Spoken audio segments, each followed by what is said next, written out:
Ртуть-содержащие и люминесцентные лампы теперь можно утилизировать в Алдане. Предприниматель Александр Бурчу лицензировал деятельность по уничтожению таких отходов и запустил современную установку. Подробности далее.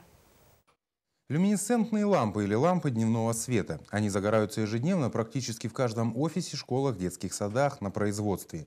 Но мало кто знает, что одна такая разбитая лампа может отравить воздух в небольшом помещении. Для окружающей природной среды опасность представляет ртуть, которая непосредственно то количество ртути, которое содержится в этих лампах. И обращение с данным видом отхода четко регламентировано нормами природоохранного законодательства.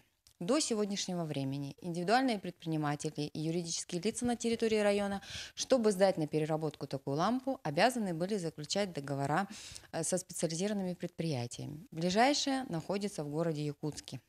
Отработавшие свой ресурс, ртуть содержащие люминесцентные лампы, которые являются отходами первого класса опасности, теперь можно утилизировать в Алдане.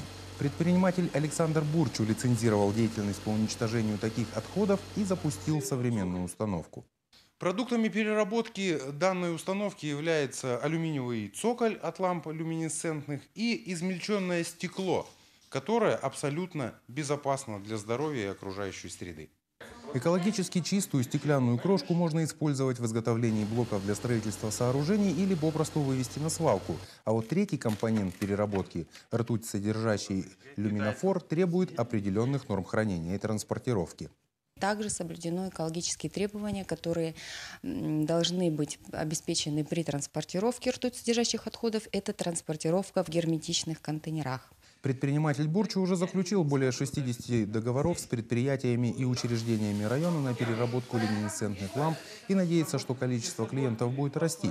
Для тех же, кто просто выбрасывает такие лампы в обычные мусорные баки, создавая экологическую опасность, законодательством предусмотрены административные взыскания.